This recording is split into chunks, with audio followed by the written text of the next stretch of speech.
Hello everyone, Fanta here. You're watching FantaVision, and today I'm discussing something that I really didn't see ever happening, which was Sony and Microsoft working together. Now, I know some people think that this is a great thing. Some people think that this is just a terrible thing. A lot of people are confused, and a lot of people don't really know what the partnership is really about. And it's mostly centered around cloud gaming. It's not like all of a sudden we're going to be seeing these two having every single game being cross-platform, though I'd love that. I really would. I would love for there to be just complete cross-platform between all the different consoles and lots of the games between PC as well, but that's another discussion for another day. This is mostly about cloud services because they're all scared about what Google Stadia can do. Google has an insane amount of money. I mean, it's incredible how much money Google makes. I mean, if you look at any marketing in any company, you can see how much money every company in the world is giving Google because they have to be on top of those. They have to be on top of those search listings. They have to have their ads in YouTube videos like this one. They have to put their ads in web pages. I mean, there's so many different things that Google also has their hands in. I mean, they're huge. It's a huge company, and they have tons of money, and they have tons of people working for them to push their technology forward. So Sony and Microsoft are working together to make their cloud services as good as possible. Now, overall, I think this is not going to be a bad thing. This isn't going to change the realm of gaming, at least not right now. This is just pushing technology forward, which I'm really happy to hear that two companies are working together to push technology forward. The faster, the better, honestly. That's great. That's wonderful. They're going to be upping productivity. I believe it was Sony that has the great sensors, and they're going to work together on, the real technological parts of this. The UI, I'm sure, will be different. I'm sure they'll split off at some point, have their own versions of the cloud at some point. But for now, it sounds like they're just building the skeleton, the whole structure, the technology together. But whether or not they're going to share the same exact cloud platform in the future is, I don't know. It's not really that clear when it comes to the statement they put out. They're basically just saying they're working together on the technology. Now, I fear them having like a long-term actual partnership. That would be a bad thing in my opinion. There needs to be competition. Now, competition is what drives technology forward. Competition is what makes things better for the consumers. It helps prices of things stay low. It makes everything in capitalism work. You need competition. But the thing is, if there's less and less competition, there's less and less reasons to improve your service, to provide a better value, all those different things. So for some reason, Sony and Microsoft just started working together permanently. I mean, they could fix their prices. They could do a lot of messed up things. And I know that price fixing and all that stuff is really controlled in like gas and I'm sure electric and services like that. But I don't really know the whole legality when it comes to entertainment. And the thing is some people could say, well, Fanta, it's not always a good thing. Competition isn't always best for the consumer. And that is correct. A lot of people have pointed at Netflix, Hulu, Amazon. Those aren't great at all for the consumer. It's just more options. It's basically becoming a cable package. You're like, oh, well, I want all these movies, but I have to get this service, and then I have to get this service. It's ridiculous. When Netflix was the king, it was actually good for everybody. It was one of the few times where they really had a monopoly. It wasn't a monopoly, but they're definitely number one. Basically, nobody could touch them. They were doing the best, and they had almost everything. I remember when they used to have South Park. They used to have all the Family Guy things, all the American Dad. A lot of these shows have moved over to Hulu. They've moved to all these different things, so you have to buy multiple services, and yeah, there is some good competition with these things because they have to make their own original shows. So there is great content coming out. But just overall, the streaming competition has not been good. And then, of course, Epic, the whole Epic store. And Steam, the battle going on there, well, not really a battle, more like Epic trying to chip away at Steam, and Steam's kind of just sleeping and not really giving a shit. But, I mean, Epic has been buying up all these games that people want only one launcher for. People only want their Steam launcher. They're used to it. It has the best UI. It has the best friends. It's got all these different things that Valve has been updating and perfecting and putting into this platform that people are really used to, and they've got their friends on that platform, and they've got all these different things and communities and groups, and then Epic doesn't have that, but they're forcefully buying all this stuff, so people are getting upset. But that being said, when it comes to consoles, what we've seen is, yeah, there are exclusives, but they've made these exclusives for these systems just so high quality, so amazing, because they need a huge draw to their system, because most games are on everything, except for Nintendo. But most games are on those big two consoles. So when one wants to try to beat the other, they gotta make their system more unique. They have to make it more powerful. They have to have new features that people are really gonna want. They have to price it at a point that isn't too high, that'll keep them in the game without, like the PS3 was floundering because it was $599. 360 was murdering the PlayStation because it was just too expensive. But that was because, Sony put in backwards compatibility, and Sony put in a Blu-ray drive, which was new for the time because they made Blu-ray, so they were trying to make that the new format. So they put a lot of money into that. It was kind of a big bet, and it has, I believe, paid off for them. I mean, PlayStation 4 is beating Xbox One because Xbox One was a higher price point, and Xbox One forced you to have the Kinect and all these other things.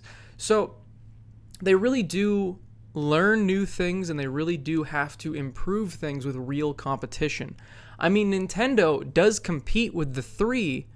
It's in that fight. It's one of the big three systems out there. And it does that by creating a unique console experience each time. Sure, it's not usually thought of as, one of the main consoles you must own, but I mean, the Switch is killing it in sales. It's absolutely killing it. It's doing amazing. I heard that it was going to be outselling the PS4 pretty soon in Japan. I mean, that's crazy to me. So Nintendo doesn't create the most powerful console. They take it from a different aspect, but they're still competitive. So because of all this competitiveness, because of this trying to stand out from the other ones, trying to be the best option, it really helps us as consumers because we're getting interesting and new things. But if Microsoft and Sony really do handhold too much, maybe they'll go, well, don't make it too powerful, don't do this. Maybe one will drop out of the race and they'll just be making games, and there'll be one less competitor in the field, keeping the other one in check.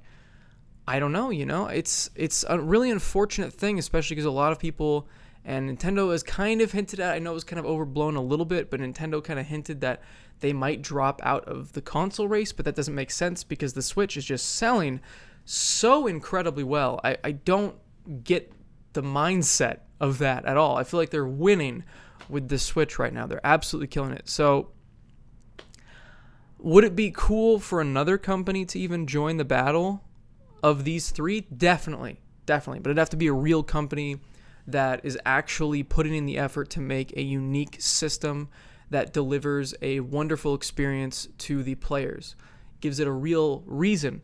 And I'm telling you guys, I understand it's cool that these people are working on this cloud stuff. Like I said, I hope they don't hold hands too much. Hopefully they don't get too buddy-buddy. It is interesting that also Microsoft has been working with Nintendo, so it's also weird that they're working with Sony now. Maybe they're just desperate. They're reaching out to everybody like, hey, we're losing. Please, for the love of God, somebody just you're in gaming. Okay, you're my frenemies now. I'll work with you for now. It'll be fine. But it's just really funny to see that happening. They're just working with both the companies that are kind of beating them right now in the whole console war. But I don't know. Once streaming starts coming out, once Stadia comes out, once Microsoft's Azure, which is the thing that Sony and Microsoft are working on, once all those things come out, I'm still against cloud gaming overall. Overall, this isn't exciting news to me because of just, cloud-based stuff. It's exciting news to me just because cool, new technology. I'm always excited about new technology, seeing what we can create. And it's always really interesting to hear what it does and the different features. And Stadia, on paper, looks really cool, but I'm just not interested in cloud gaming yet. The internet infrastructure needs to change as a whole in this country, and that's a huge political thing. That's a huge money thing. That's a local issue. That's a state issue. That could become a federal issue. I mean, this is like a massive thing that is going to cost billions, if not trillions of dollars to overhaul. And companies would have to completely change their business practices in order for any of this cloud stuff to work. If you've got Comcast or Cox or any of these places that have really either bad connection or it's just not reliable, or you have a data cap like we do, then you're just screwed. And you're looking at all of this stuff. You've seen these larger file sizes, these constant updates in games, and you're wondering, how close am I to running out of data? You get these alerts on your computer saying, hey, you're almost out, and you have to ration it like it's food. It's bullshit. But that's the kind of reality we live in this country, unfortunately. And because of that, it's just cloud gaming just does not work, in my opinion. Also, it's another step forward in you not owning your games anymore. It's another step forward in making games a just one and done thing. You just play a game, you're bored with it, you move on. Now, I feel like that's fine with shows, that's fine with music, because they're smaller, more compact things. And music, there's just so much being constantly made. There's so many new artists. There's so much out there to discover. And they're little bite-sized things that you can enjoy throughout the day. But a video game, on the other hand, takes years to create. I mean, there are these indie developers that have been spending so much of their life. They've put in so much effort. And for it to just be thrown out there like it's this disposable thing, it kills it, you know? And I understand that there are lots of games right now, but because you own them, you actually own them, you can keep coming back to playing them whenever you want. I mean, there are large stretches of time where I'm not spending any money on video games because I have so many already that I'm just playing. But if you're in a cloud-based service, you have to keep paying or you're not playing. And that's the reason I don't really play World of Warcraft anymore, is because I didn't want to keep spending $15 a month to play the game. And it really pisses me off that whenever I feel like, oh, I want to boot up World of Warcraft real quick and jump on. Oh, I can't do that because it's $15 to log back in. And I don't know about you guys, but I really don't want a cable package for my video games. I mean, I'm sure Nintendo's going to come out with something in the future. I'm sure Google's got their thing. Microsoft and Sony either going to share one or they're going to have separate, and then there'll be 4. And that's going to be so many different things that you're going to have to be paying for, and it's going to be just like Netflix and Hulu and Amazon and all this issue where we went from cutting the cord for cable because you didn't want to pay for all these channels anymore that you weren't watching, but you were paying tons back then because you had to get all those cable packages to get those certain shows that you liked. Now it's happening again. That could happen with video games. I understand that there is that upfront cost of buying a new console to play those exclusives, but the consoles do get cheaper, and then you can play those exclusives. And you've paid that one-time fee, and now you can play those exclusives. So it's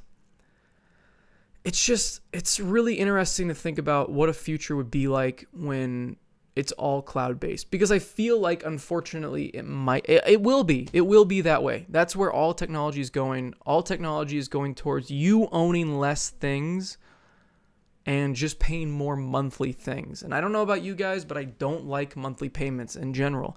I don't like adding a bunch of different things to my bill every month that I have to worry about. You know, it's already a pain in the ass enough that I have to pay for the online for these systems. If it were my choice, I'd only play PC. I'm going to be completely honest. PC, you don't have any bullshit to worry about. You have a shit ton of games to choose from. You get lots of discounts. There's so many different marketplaces that are all fighting for your money. Even outside of Steam, like, yeah, you're buying a Steam key, but it's a different marketplace, so it's cheaper. It's ridiculous. You get so many discounts. There's so many things that are so much cheaper on PC. But because my friends have all these other consoles and they have exclusives on all those other consoles, I have to buy those consoles as well. And I feel like it'll be the same way when it comes to these streaming services. Oh, well, my buddy has this streaming service, so I have to have that one. My other buddy has that one, so I have to buy that one. Oh, this other person over here has that one, so I got to buy that one.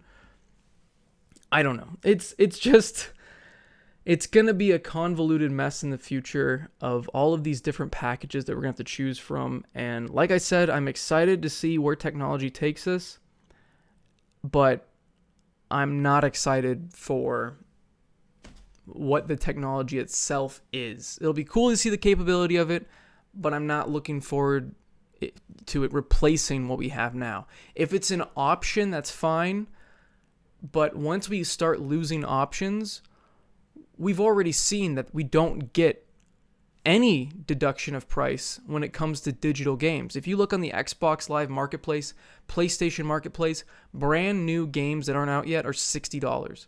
There's $60 digital, there's $60 physical. They are not passing down those savings on to you guys. I'm just saying. I never understand why people say, oh, I prefer digital, because you're not saving any money by buying digital. If you're too lazy to go to the store, sure, whatever, but you're certainly not saving anything. You're not getting any benefit besides not having to get up and put a disc in. You're taking up more storage space on an already limited system. And if you uninstall it, then you're just going to have to reinstall that whole huge thing later.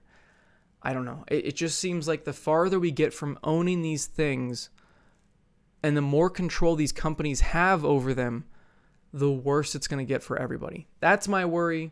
I don't know. I could be just a doomsday theorist with all this stuff. But if I'm right in the future, it'll be fun to reference this video. So let me know in the comments what you guys think about this partnership. I know I kind of went off the rails a bit.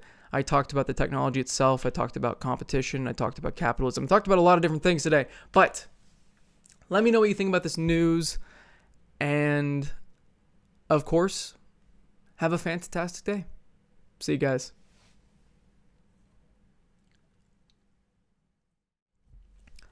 Also, I posted this on Patreon, but I do want to give a quick shout out to all my wonderful patrons. Seriously, guys, thank you so much. And I've heard the feedback from a lot of people about the podcast, that they want video the whole time. They're tired of it cutting to the GIF. They want to see our emotions. They want to see our reactions. I understand that. That makes sense.